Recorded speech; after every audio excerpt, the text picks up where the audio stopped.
á ljósanótt. Og Þór frá Akureyri endurheimti sæti sitt í úrvalsdeild karla í knattspyrnu í dag eftir innsórsdvöl í fyrstu deild. Víkingur frá Ólafsvík stendur einnig vel að vígi þegar 3 umferðir eru eftir í deildinni. Næst ætlum við að segja ykkur fréttir í útvarpinu á miðnætti og sjálfsögðu hægt að nálgast nýjustu fréttir hvenær sem á rúv.is.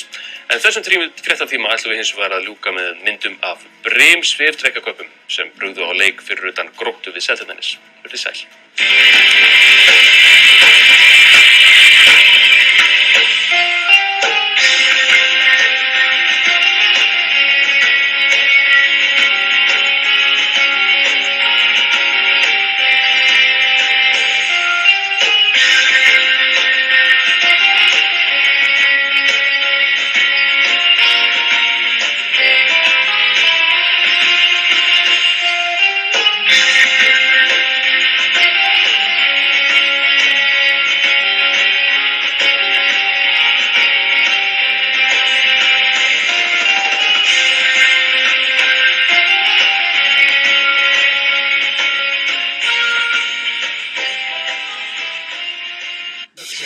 Á dagskrá RÚV í kvöld.